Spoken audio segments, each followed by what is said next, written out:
Good morning and welcome to the presentation of the 61st International Art Exhibition of La Biennale di Venezia, which will open to the public on Saturday, May the 9th, and will remain open until the 22nd of November 2026. I am Cristiana Costanzo, head of the press office of Architecture, Visual Arts and Historical Archive Department of La Biennale.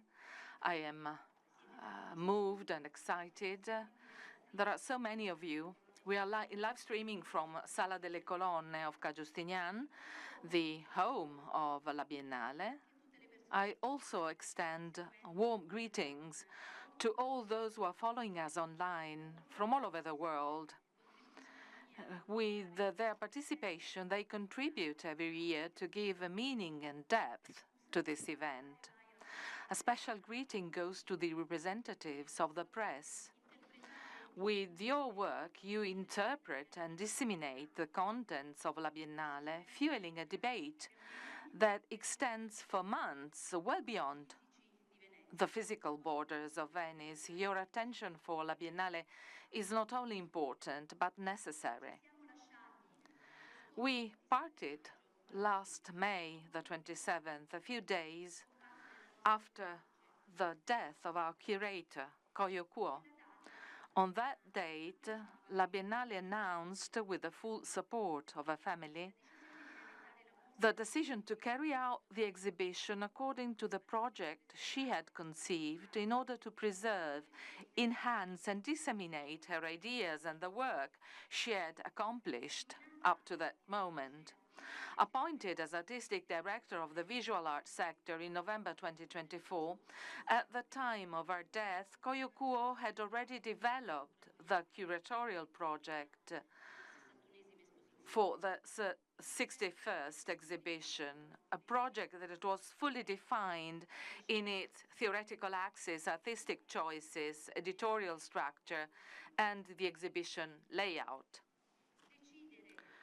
Deciding to create the exhibition according to the vision she had outlined was not only an act of institutional responsibility, but also a commitment to preserve her thought, to preserve her strength, and allow it to continue to generate meaning. The title chosen in minor keys that you see in the image, as indicated in the curatorial text sent by Koyo to the president of La Biennale in April 2025, accurately conveys the intellectual and poetic stance of this edition. This project has continued thanks to a collective work and great dedication. An international team chosen by Koyo herself took on the task of translating her vision into reality with responsibility and rigor.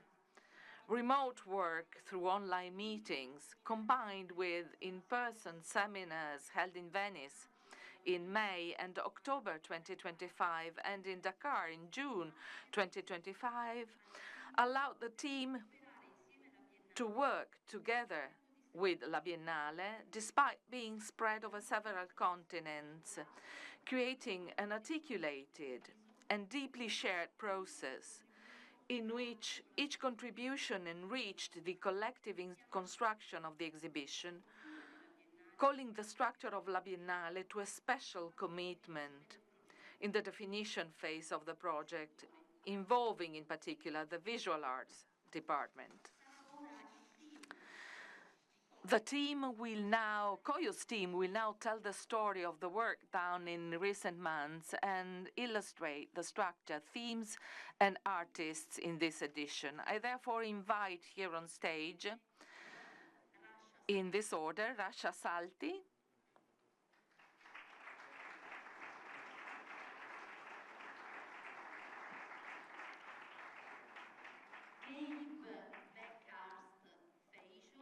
Gay Beckhurst Feijó,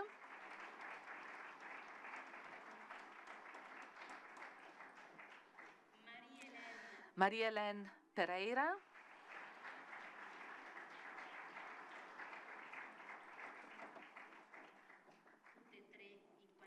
the three of them as advisors. Siddhartha Mitter,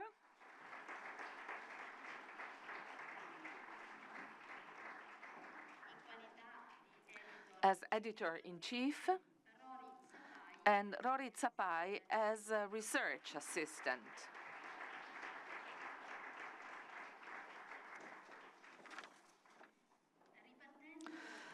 Starting from where we stopped on May the 27th in this room, their contributions will start from the reading of the curatorial statement by Kouoh in minor keys to retrace again together her vision, her lines of thought, and the theoretical horizon that guided her work, and that today we want to share in its totality.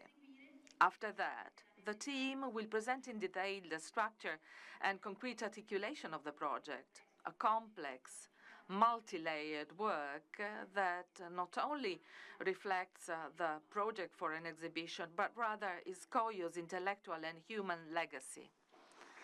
You have the floor.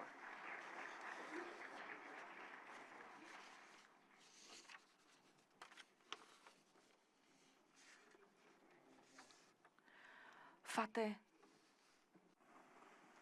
Drop your shoulders. Close your eyes.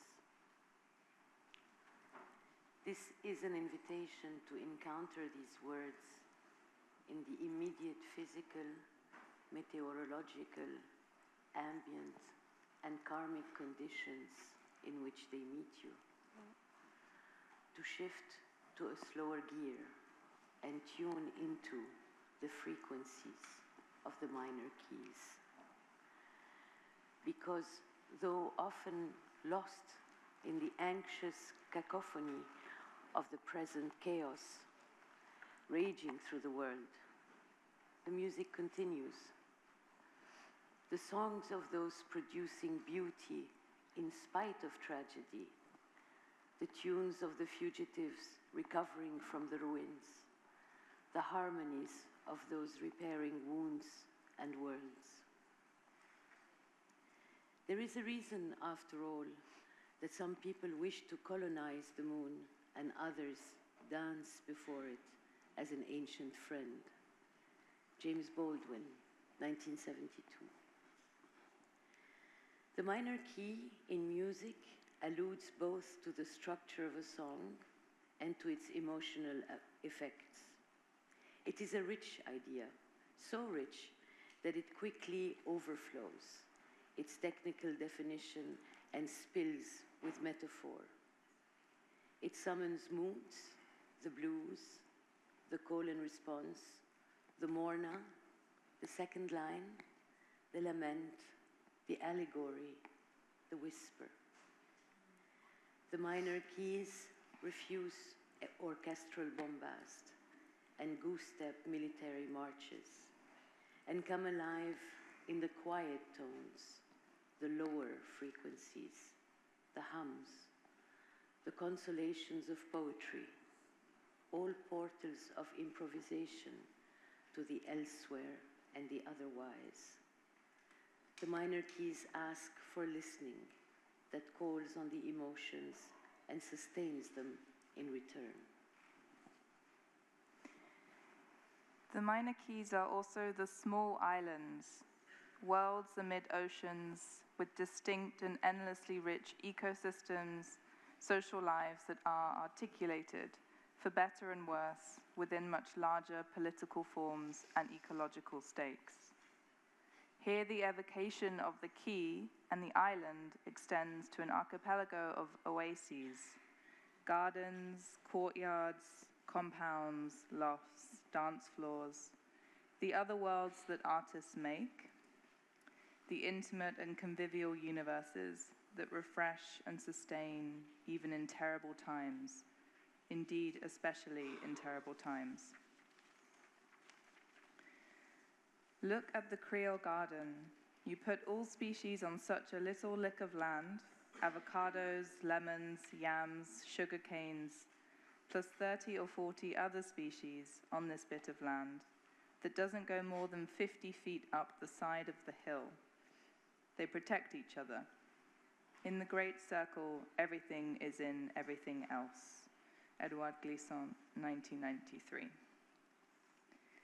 These are the cues for an exhibition tuned into the minor keys, an exhibition that invites listening to the persistent signals of earth and life, connecting to soul frequencies. If in music the minor keys are often associated with strangeness, melancholy and sorrow, here their joy, solace, hope and transcendence manifest as well. In the minor keys, sound and sensation are grounding. They hold the cadences, melodies, and silences of resonant worlds that gather and create together a polyphonous assembly of art, convening and communing in convivial collectivity, beaming across the void of alienation and the crackle of conflict. The 61st edition of the Biennale Arte is grounded in a deep belief in artists as the vital interpreters of the social and psychic condition and catalyst of new relations and possibilities. The exhibition's composition is formed by artistic practices that open portals, that refresh and nourish, that prompt relation and relationship, that advance concept and forms through networks and schools, understood freely and informally. The intended effect scrambles cohesion and dissonance in the manner of a free jazz ensemble, or perhaps, at the scale of the Biennale Arte, a festival of ensembles with a common premise, that poetics liberate and people make beauty together. Through relation, sharing and transcendence, the artists and practices that operate in this spirit, like jazz, across methods, scales, senses and forms, propose to visitors an exhibitional experience that is more sensory than didactic, renewing rather than exhausting, and fortifying for the work ahead. Through a visual and meditative procession, the exhibition prompts all senses to interconnect and meander from one universe to the other, rendering visible the possibilities that reside in the in-between spaces and beyond the portals. Quote, "There is no choice but to tune in like jazzmen to these imperative mutations. The jazzman constantly meditates on the unpredictable, stands within it according to the laws of polyrhythm, and improvises breathtaking moments. We, small island Caribbeans, are not ready, but we have this resource. The change will have to be so profound that we will no doubt have to add to the knowledge of jazz the old totemisms, animisms, analogisms, and other metaphysics too summarily discarded. These old world poems are already precious scores." Patrick Chamoiseau. In this spirit, the 61st International Art Exhibition of La Biennale di Venezia intends neither a litany of commentary on world events, nor an inattention or escape from compounding and continuous intersecting crises. Rather, it proposes a radical reconnection with art's natural habitat and role in society. That is the emotional, the visual, the sensory, the affective, the subjective.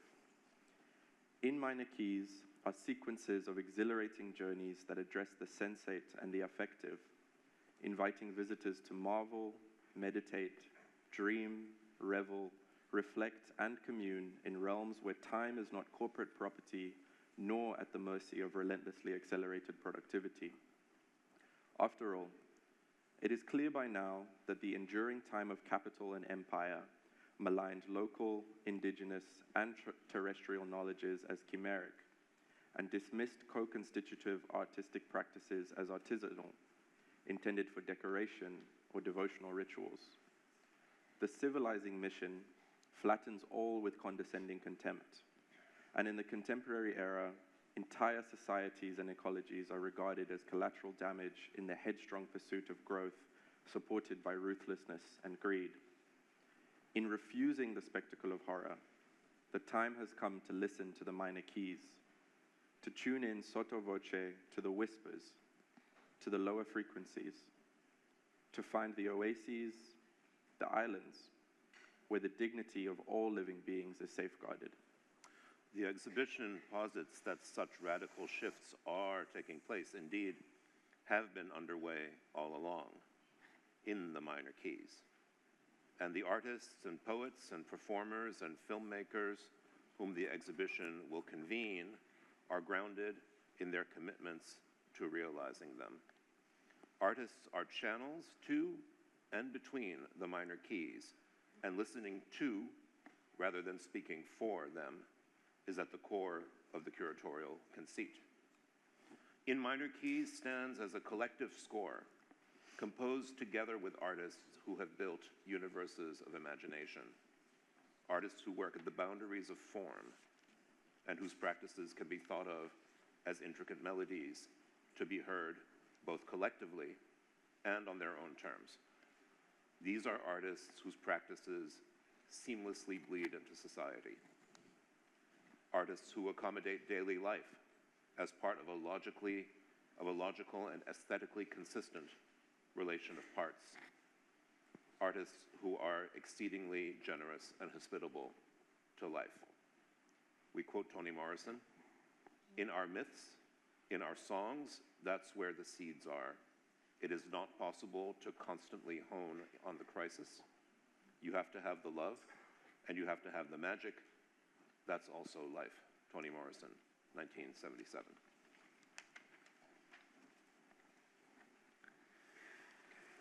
Under the watch of a mango tree, music came before the keys, and before music came poetry. Koyo was not the sort to memorize verse to recite in an assembly, but poetry was to her the guiding light of a curatorial gesture, the raw material for minting a title, and the fodder for structuring a conceit. Like griots, soothsayers, or mediums, poets see beyond eyesight, measure time beyond calendar conventions. They chiefly consider deeds, forgive failures, and believe in repair. Koyo shepherded us while crossing the globe, and after months of meeting online to discuss artists, practices, and projects, she convened us in Dakar at the base camp she established with grace and wit, namely Raw Material Company. We gathered in April for an intense week of work, from morning to evening, without respite. Recalling that week is like remembering a rehearsal for a musical performance. She was our conductor, and while each of us arrived with a finely tuned instrument, it took those few days for us to tune to one another. She composed as we improvised. The intensity of our collective focus was taxing, but it was also exhilarating. So exhilarating that we felt the license to dream, to fantasize, to soar. We worked in the courtyard of Raw Material Company, under the sheltering shade of the straw roof. A prolific mango tree, its branches cumbered from the weight of ripening fruit, watched. The first morning, as Koyo stepped into the courtyard, beaming with her inimitable smile, she picked up the mangoes that had fallen, washed them, and bit into one gleefully. The second morning, emboldened by her delight, we imitated her. It seemed ungracious to refuse the tree's offering. After that, our discussions were often interrupted by the thudding sound of mangoes falling in the courtyard. Or perhaps we became attentive to the fruits falling and to the tree. We noted that fruit fell when the name of an artist was spoken. This happened often enough that when a name was spoken and no fruit fell, we paused in expectation. This anecdote will stay with us until we each leave to meet Koyo. Like all anecdotes, it points to the ineffable, that which escapes logic, language, systems, category, the dimension beyond reason in which we forge meaning from our lived experience. Opening oneself to the ineffable is tuning one's senses to the minor keys. That week in Dakar was the edifying week that defined the 61st International Art Exhibition. We mapped practices and projects. We identified resonances, affinities, synchronicities, and conversations. We extracted motifs to structure the exhibition and pillars on which to draw it. Notions like enchantment, seeding, commoning, generative practices that invite collectivities emerged organically. On the last day of our convention, after reckoning that we had accomplished the most daunting milestone, Koyo assigned missions to each of us. The exhibition had found its manifest forms. It was no longer intention nor abstraction. We could hear the music she so gracefully composed with us, under the generous guardianship of the mango tree. The 111 invited participants of this exhibition, among them individual artists, collaborative duos, collectives, and artist-led organizations, hail from many geographies and regions. But rather than offer statistics, we underline Koyo's interest in resonance, affinity, and imagining confluence where artists may have worked without direct acquaintance. In looking to artists working in Salvador, Dakar, San Juan, Beirut, Paris, or Nashville, for example, Koyo sought to envision how their ingenuity, breadth of material experimentation, and visionary ideas bear connections to other artists and movements in simultaneity. In this spirit, In Minor Keys expands upon Koyo's relational geography of encounters with artists over her lifetime. Koyo saw several conceptual motifs guiding the exhibition. These were not abstractly determined, but rather sifted from a reservoir of art that acts deeply on the soul and mind. One of Koyo's words for artists who worked in this way was galactic. They brought into focus a compositional method for the exhibition, which is not organized according to sections, but rather in respect of undercurrent priorities. Among these are shrines, in which prominence is given to the practices of two lodestar artists while exceeding a retrospective impulse. Processional assemblies is another. Enchantment in the face of cynicism about what art can do. Spiritual and physical rest, opened up by the oases, the keys or small islands of artists' universes, and finally, Koyo's commitment to artist-centered institution building or schools, in which energy and resource is directed towards a social purpose. These strands leap from practice to practice, snaking an intergenerational path to build across the sites of In Minor Keys. The motifs carried working titles with the understanding that they would develop in time, yet it wasn't long before they reached the shores of our collaborators, reverberating with reference points that Koyo had shared. Toni Morrison's Beloved and Gabriel Garcia Marquez's 100 Years of Solitude were two such touchstones that Koyo offered as inspiration and gift. Texts that connect in their evocation of thresholds between life worlds and temporalities. In Beloved, Seth's decision to remain at 124 Bluestone Road, a house haunted by her child who died at Seth's hands, to spare her from a life of enslavement, sees the protagonist dare to give form to a history when remembering seemed unwise.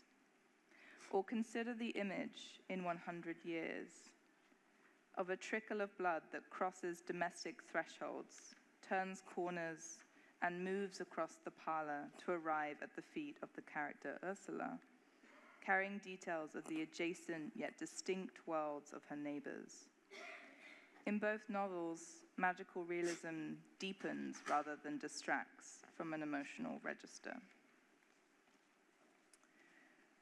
Wolf Architects in Cape Town were appointed by Koyo in early 2025 to realize the design and scenography for In Minor Keys. Following these literary cues, the team honed in on the transformative spatial power of the threshold as a portal to alternative comprehension and experiences if we follow the invitation there. The intelligence of their design is its generosity to each artist's universe and to the sensorial experience that can open up between constellations of practices. In the central pavilion of the Giardini and in the Arsenale, thresholds are marked via sweeping indigo banners that meet the rafters and graze the floor, calming the senses at the denouement of one phase and signaling the opening of another. Sala, which leads visitors to the core of the central pavilion, announces the vocabulary of the shrines, which Koyo envisaged as tributes to two incandescent world makers, Issa Samb, 1945-2017, and Beverly Buchanan, 1940-2015. An artist, poet, playwright, and co-founder of the revolutionary collective Laboratoire Agitart in Dakar, Samb was an enduring presence, mentor and inspiration for Koyo, who honored his practice and life philosophy in international projects.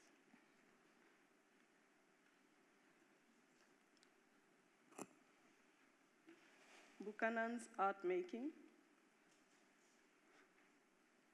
which Koyo encountered more recently and that moved her deeply, encompassed subtle and confronting readings of locations and communities through anti-monumental approaches to land art and public sculpture, which she often placed in sites of charged memory. Both artists recognized the significance of art as generative, surpassing mere objecthood and evading conventional preservation. There was a fugitivity to their methods, confounding expectations through their multifarious bodies of work and operating in spaces that didn't always embrace their abundant thought. Koyo described Samb's practice as, quote, certainly comprehensible, yet at the same time it is cryptic, evanescent, and elusive of simplistic or superficial interpretative frameworks, end of quote. Prominent presentations of Buchanan and Samb will build across a simultaneity of forms and actions, and extend to devoted sections in the In Minor Keys catalog. The shrines, with their associations of ecstatic visitation, testaments to love, and an absent presence, what the word Saujaji ventures close to, take on greater significance and responsibility following Koyo's passing. The motif of procession draws on the choreographies of self-organized assemblies, moving across carnivals and similar gatherings across the Afro-Atlantic world through the practices of Big Chief Demon Melancon, Nick Cave, Alvaro Barrington, Daniel Lynn Ramos, and Ebony G. Patterson, among others, to seasonal and spiritual celebration and mourning.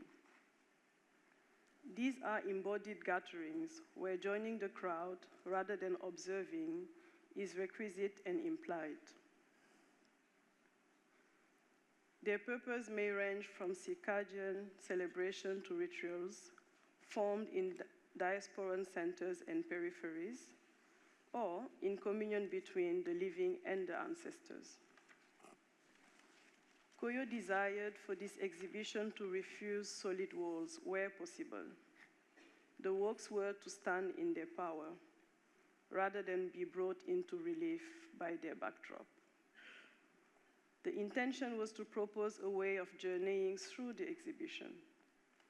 With Wolf Architects, we extrapolated a processional vocabulary, which as a result imbues the artworks and their standing support with animacy.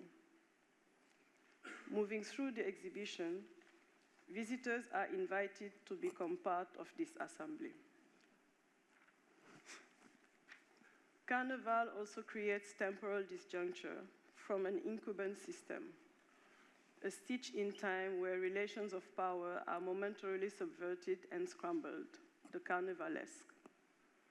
Drawn into the realm of art practice, this subversion of power agitates and lateralizes art history, classical literature, and archetypes in the work of Johannes Pokela, Taminguen, Burle Bezwe Siwani, Sami Baloji, and Gottfried Donkor, among others. A similar disjuncture, productive and liberatory, is exercised on visual and material histories by artists including Boubou de la Madeleine, Yoshiko Shimada, Alan Felan, Walid Rad, Sawangwose Yangwe, Rayed Yassin, Pio Abad, Avi Mograbi, Nina Katchadourian, Alice Maher and Rachel Fallon, Guadalupe Rosales, Kerry Schneider, Tiona Nekia McLauden, Tuan Andrunguen, Sofia Galisa Muriente, Natalia Lasale Morillo, Kaloki Nyamai, Marcia Kure, Tanya Peterson, as well as the project Arms Ek Avid Aeon, Nancy Brooks Brody, Joy Episala, Zoe Leonard, Kerry Yamaoka, Fizz Pussy, and Joey Tang. Using methods that range from the transhistorical, speculative, irreverent, and rigorously exacting, they perform work that is less archival than counter-archival. In some cases, capering with symbols, icons, and styles to amplify the antagonisms of dominance and pay tribute to unsung heroes and heroines. The focus on schools points to key ecosystems and networks built and sustained by artists, and which carry a clear sense of both localism and transnationalism in generative symbiosis. These are represented by Denniston Hill, Southern Catskills in New York, Black Star Lines, Kumasi, Ghana, Gas Foundation, Lagos Ijebu Ode, Nigeria, Lugaradudas, Cali, Colombia, Nairobi Contemporary Art Institute, Nairobi, Kenya, and Raw Material Company, Dakar, Senegal. What connects these homegrown institutions is an ethos to convene, share knowledge to say a while, to take a part, to sow seeds of intent and build centers that proliferate without the intervention of commercial markets. As an edifying and influential grassroots school builder, Koyo sought for the exhibition to make space for those hybrid havens that are a font of learning and creative transmission, and have played a pivotal role in shaping artists. In developing the exhibition, the nomenclature of schools took hold for this organization because, regardless of whether they provide diplomas or not, they are fundamental places of knowledge and regeneration.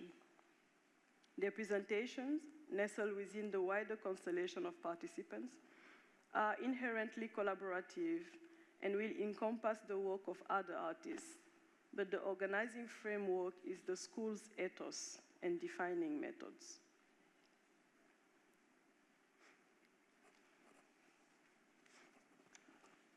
The plantation, the settlement, the ruinous flood, the quarry, the fire, and the profound memory of geology that absorbs their violences reach across the work of Dawn Dideau, Joanna Hadji Thomas and Khalil Jorej, Nolan Oswald Dennis, Senzeni Maracela, Adebunmi Badebo, Bernie Seal, Alfredo Jar, Kemang Walehulere, Kennedy Yanko, and Tokwase Dyson, among others. They are conjured in Annalie Davis's prayer to the extinct Eskimo curlew, last seen in her native Barbados, in the elements at risk of disappearance from Palestine's natural realm that Vera Tamari iconicizes for perennity, or in Michael Jew's millennia-old crinoids, which incarnate lives mineralized under the weight of time, whispering secret stories. In these instances, artists employ radical pedagogies geared to liberation to engage with seismic events that refuse to settle or go quietly and contend with their trace. One such liberatory space revisited by artists in the exhibition is the Creole Garden, a site of enclosure but also self-reliance, and its counterpart, the courtyard. These spaces, where material and imaginative freedom arise dialectically amid constraint, have been the subject of rich analytic and poetic inquiry, notably in Black and Caribbean studies. Within the exhibition, they emerge as a guiding concept through both indoor and outdoor presentations in the work of Ireson Heraclito, Edouard Duval-Carrier, Wangechi Mutu, Maria Magdalena Campos Pons and Kamal Malak, Were Were Leaking, Florence Lazar, Otobong Kanga, Sabian Bauman, Theo Ishetu, Carolina Caicedo, Karsten Holler, and Sandra Knecht. From Duval-Carrier's Vodou Pantheon to Heraclito's Junto, many gardens are nurtured in the tradition of Creolite. For the Martinician poet Monchoachi, the traditional Lakou is considered as the place of exchange, the place from which speech unfolds from difference and keeps it gathered and in harmony. In this spirit, the exhibition cultivates both experiential and metaphorical gardens as places of repose and reconnection. In the Giardini, Linda Good Bryant's still life sets the ground for a new farm, tended to by formerly incarcerated women throughout the duration of the exhibition.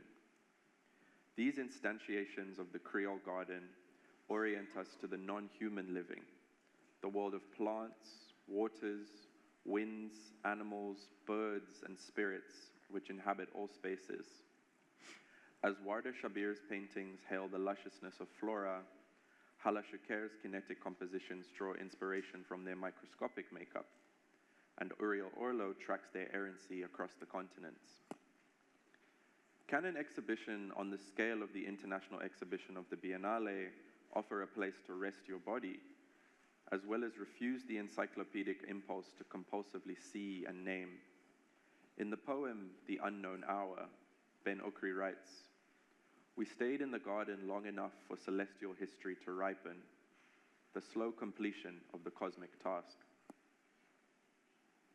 What ripens in the decision to stay a while in the presence of an artwork, to listen to the layering of voice, or to move with the projections that dance across a painting.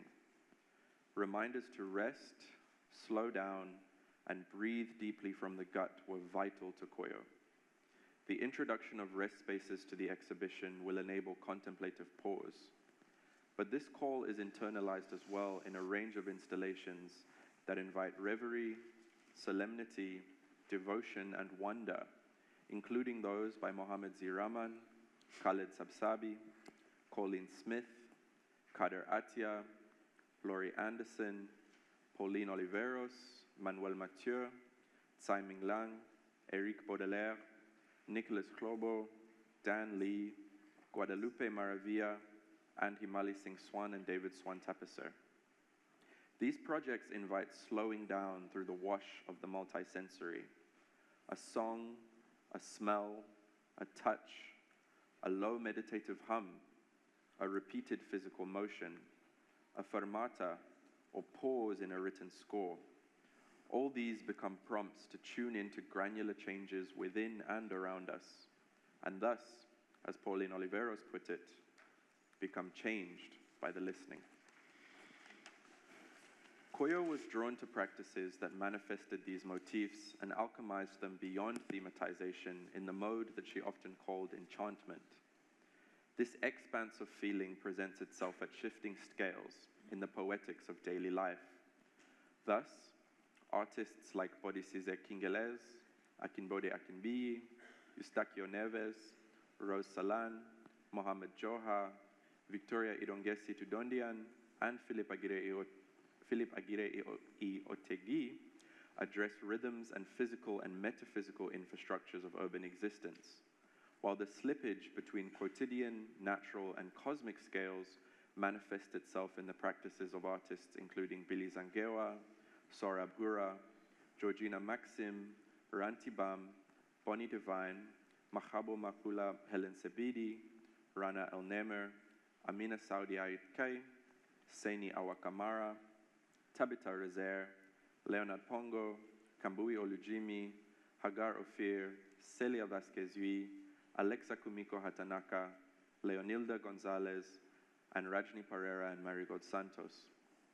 As visitors move through in minor keys, they encounter a number of oases that evoke, for instance, Issa Sam's former courtyard, La Cour, on Rue Jules Ferry in downtown Dakar, Marcel Duchamp's last studio, where he worked for 20 years on the same installation, Were Leaking's village key Mbok in Abidjan, Yowie Rio's Unlearning Space on Jeju Island, or the 1990s Zurich itinerant network of rogue parties organized under the name of Parfumerie with Clarissa Herbst and Dominique Rust.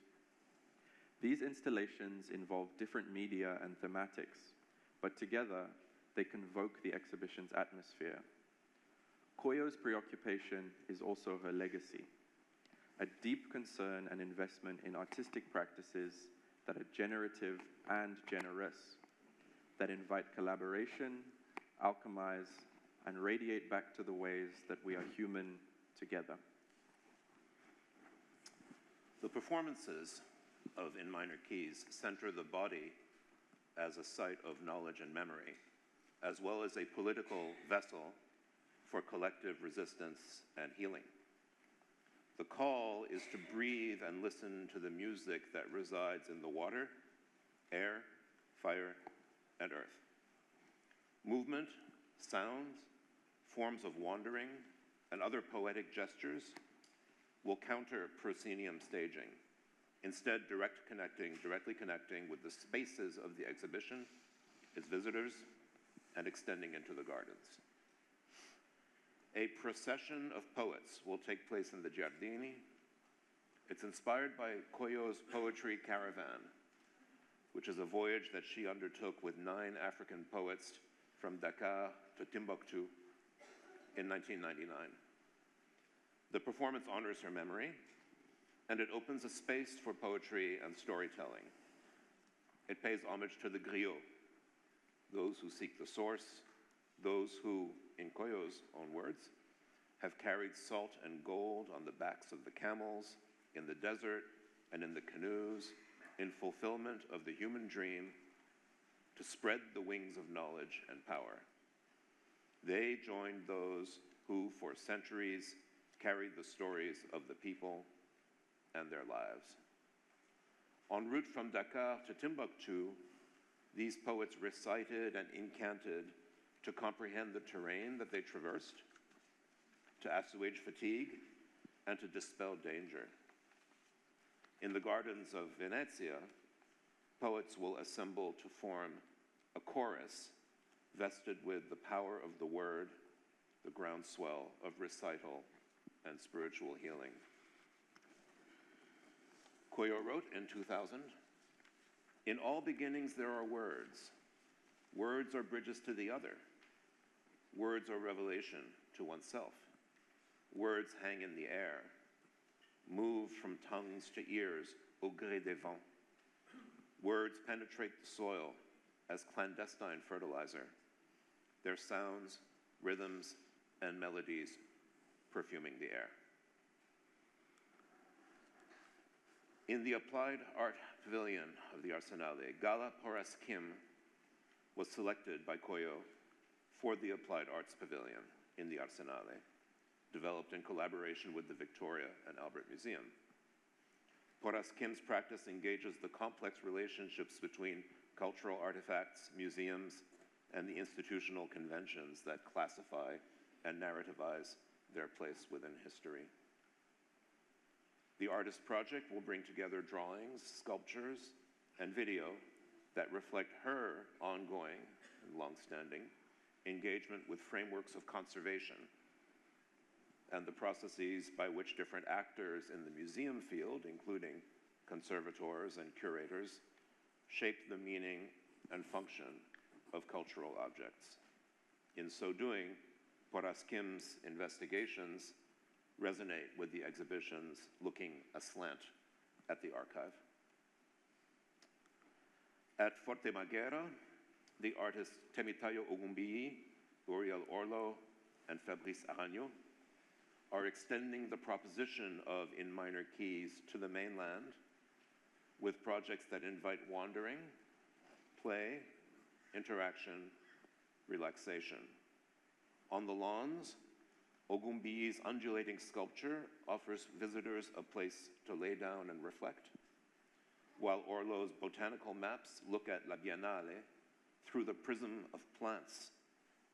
And inside the historic fort building, Aragno presents a radical reinterpretation of Jean-Luc Godard's The Image Book, expanding the moving image into 3 dimensions.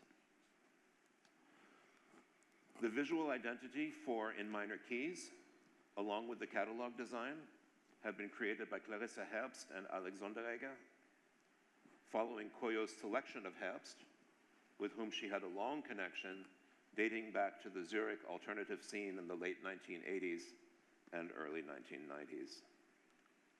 The design draws on the long-standing universal notions of the white banner and on komarebi, the Japanese term that designates the shifting and dappled effect of light filtered through leaves to convey, for example, the relief that is found under the shelter of a tree. Declined in shades of gray with subtle tonal gradients that balance evanescence and permanence, expressed on posters and signage and moving textile banners, the design aims for clarity and impact while connoting natural and cosmic modes of perception. Finally, on the catalog. It was very important to Koyo that the catalog for In Minor Keys stand not only as a robust contribution to the archive, but also an example of the collaborative, cross-disciplinary, and intuitive mode of making that she convened across formats and settings. In the catalog, this has meant, number one, centering artists with 4-page spreads, which affords space for a substantive short essay with a concise version in the short guide, as well as studio or sketch or process images that convey a little bit the ideas and the work life that is behind what is on view. Artists were also invited to propose writers on their practice.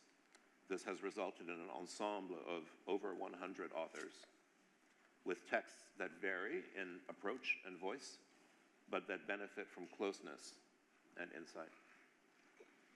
The catalog also features 8 essays that address thematics and composition, motifs, or constellations of practice in the exhibition, as well as issues in the making of an international biennial or biennale in the present time.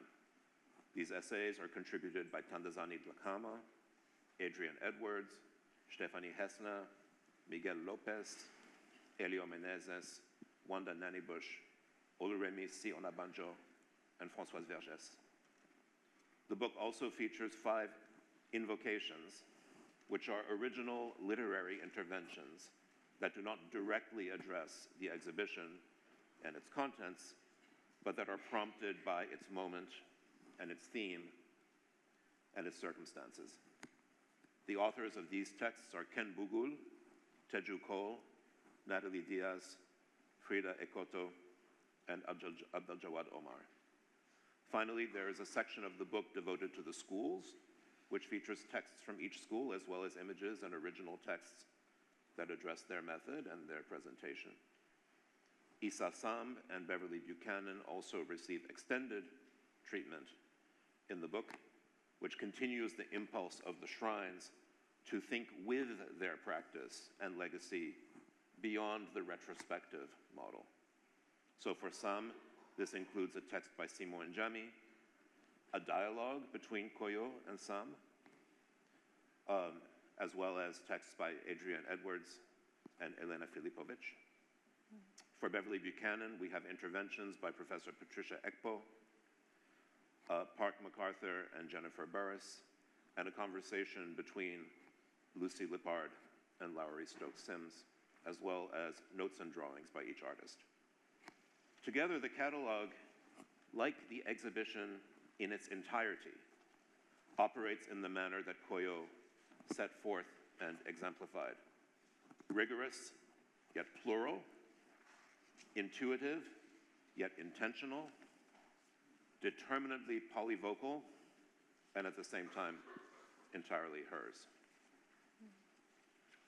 Before we hand back to Christiana and Presidente, as a team, we want to express appreciation and thanks to a number of people. There will be many more and in more detail when the exhibition finally opens, but it is not too soon. To thank Wolf Architects, Ilse and Heinrich Wolf and their team, Karine Trengove, Anne Meyer, Frank Lechapa, Polo Koleteka, Leila Peterson, and Daniela Brintis. The designers, Clarissa Herbst and Alexander Egger.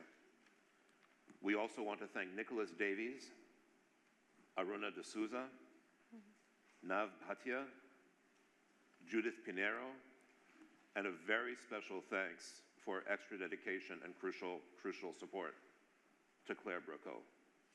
We finally want to thank the entire team of the Biennale di Venezia. I don't need to tell you that making a Biennale is an enormous collective enterprise and cannot happen without a deep integration of the teams.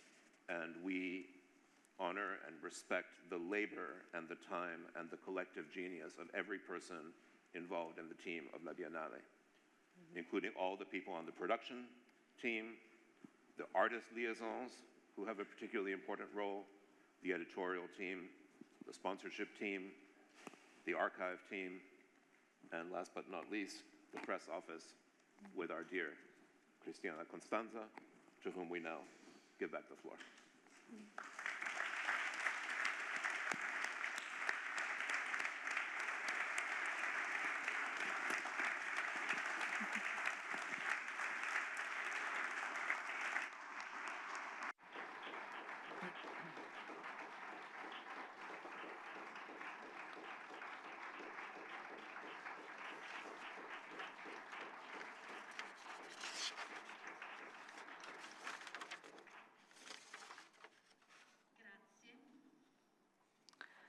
Thank you.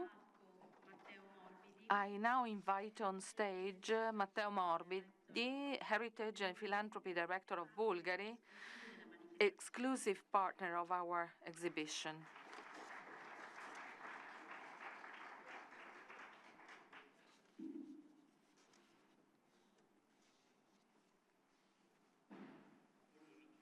Good morning, everybody. On behalf of Maison Bulgari and the Bulgari Foundation, I want to thank La Biennale di Venezia, the curatorial team for the moving contribution, and President Buttafuoco for the warm welcome. Being exclusive partner for the next 3 editions of Biennale Arte is both an honor and a responsibility. Being able to be closer to one of the most prestigious cultural institutions in the world is an important step that strengthens the relationship with art Bulgaria has had over the last few years. This partnership is a natural expansion of a journey that has seen us committed and in a structural way in our support to contemporary art, which is one of the pillars of the foundation we represent. A maison with an history that is rooted in Italian history must have the possibility of building a cultural heritage and to support artistic freedom. For more than a century, Biennale and Bulgari both have contributed to reimagine art and beauty in a constant dialogue among different cultures. Biennale is an institution with which Bulgari has a common vision. They were created almost at the same time. Maison Bulgari was established in 1864. Biennale to 1895, our maison has always trusted art as a universal language. Bulgari trusts art as an expression of freedom. Supporting art means supporting freedom of expression and thought. This partnership is a unique chance to support creativity, to confirm our aspiration to excellency, putting together craftsmanship and a thrust to the future. We start a new chapter in the story of our maison today with our presence in Venice. Bulgari will be present in the Giardini, in Spazio Esedra at the Giardini, where it will present an exhibition dedicated to Lotus Kahn, a Canadian artist who has devised an installation on time and its evolution. Thank you.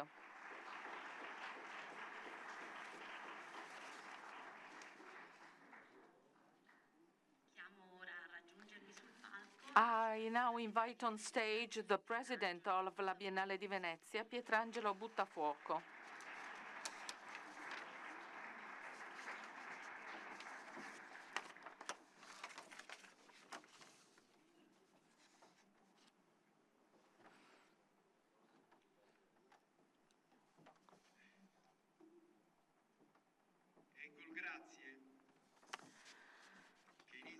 Thank you. I start my greeting, my welcome. I start by thanking the Ministry of Culture, Alessandro Giuli, and all the local institutions, the City of Venice, the Veneto region, the Superintendency for Archaeology, Fine Arts, Landscape of the Metropolitan City of Venice, and our neighbors, the Italian Navy. Our gratitude for recalling the universal nature of art through languages and cultures. Our gratitude goes to Bulgari, exclusive partner of the exhibition. We thank our main sponsor, Illy Cafe and American Express, Bloomberg Philanthropies, Vela Venezia Unica, Quattro Gatti Gin. Our thanks to Cleary Gottlieb Steen and Hamilton. Our gratitude to RAI, that is media partner, and will follow the event with the dedicated offer from television to radio and the web as well. And we thank our donors, the organizations and institutions who have contributed to the success of Biennale Arte 2026. I thank you all, Gabe, Rasha, Marie-Hélène, Siddhartha, Rory. I thank the team that has been able to continue a thread that had never been interrupted. I send my greetings to Philip Mal, the partner of Koyo, Kouoh. I want to thank Jorn Brandmeier and his team in La Fondazione, la Biennale di Venezia. He has accompanied this very sensitive process, sensitive and difficult, because what is sensitive is precious. I thank Cristiana Costanzo for being here with me. And my gratitude and my thanks go to Koyo Kouoh. When I asked her to join me here in Giustinian, we met close to an extraordinary weeping fig tree, an extraordinary tree because my predecessor, Paolo Baratta, was able to keep it in a wonderful form, and then it was inherited by Roberto Cicuto. That fig tree has accompanied the labor and the fatigue of the different presidents of La Biennale. And why was it? Because there we had the perfect alchemy, the magic in our meeting. She told me, I would expect everything, but being summoned here in Venice by you to guide the international art exhibition. And this is the untold that then we told to one another. And this is the chemical precipitate of prejudice. We laughed about that. We laughed about that because with her being straightforward in her approach, she told me, you are Sicilian, therefore you are African as well. And it was the smile of those who know, and a first step to get to what really keeps us together, the center, the clever mustache of Gurdjieff that peeked out among us. Dear Stefano, Gurdjieff's mustache, the permanent center of gravity. Let us look for it together. Let us look for it together, she told me. And going out, she posted on Instagram a story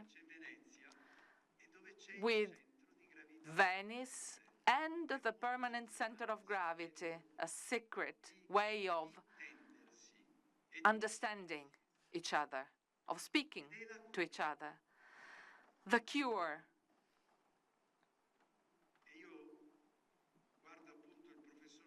And I'm looking at Professor Zecchi, who, over and beyond his institutional role, is also a philosopher. The cure that can explain an active commitment in the world in its being the planning of being there and meeting in this world, in our relationship with the others. The cure. That was the subject we started from in our journey with Koyo. But we have that fig tree, that weeping fig tree, a real tree. And that tree makes us think of sowing. The tree that starts moving and walks away. And I would suggest to you all a book by Daniele Zovi, a general of the Forest Guard. The title is Alberi sapienti e antiche foreste, Wise Trees and Ancient Forests. I had read it just before meeting Koyo. So the fig tree, plants, forests, all of them starting a journey. The image is the image of altars, ara in its Latin meaning an altar, a sanctuary for religion, and I am inserting a dash referring to the Latin etymology, keeping things together, res, things bound together. This was my meeting with Koyo, and now I want to thank her because that night I dreamt of the cover of Abraxas, a record by Carlos Santana. And again, I'm turning to Stefano Zecchi. And I went back to the notes of Soul Sacrifice, a song that was celebrated in Woodstock, the exact result of Dionysianism, and an extremely Doric exhibition. Like this is hard to imagine. We have poets in a procession, and men live in poetry. We have a tree, roots, seeds, forests that are moving with Koyo here in Venice. Thank you all.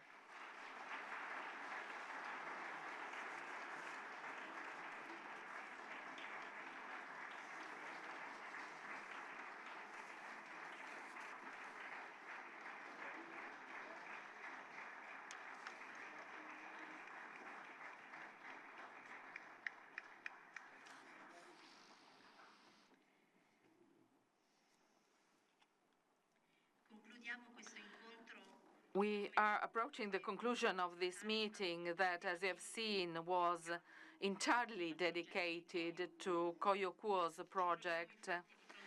We are faced with an unprecedented situation. National participations and collateral events of this 61st International Art Exhibition will be announced on Wednesday, the 4th of March. The international jury, as we normally do, will be unveiled a few weeks before the opening of the exhibition in April.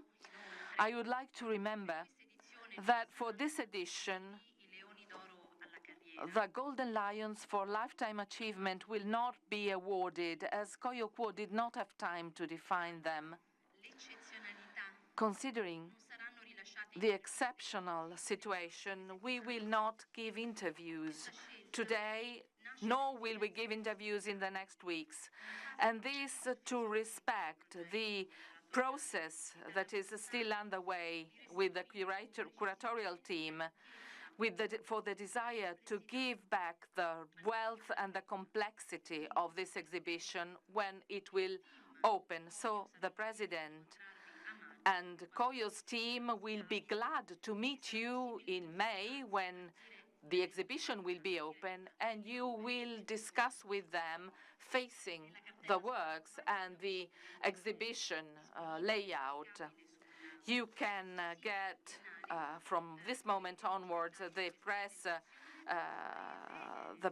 communique on our website, and you will find all necessary information on Biennale sessions, on educational activities in La Biennale, and our commitment to sustainability. And here I close our presentation. Thank you for being here so numerous. Thank you for following us online. See you again in May.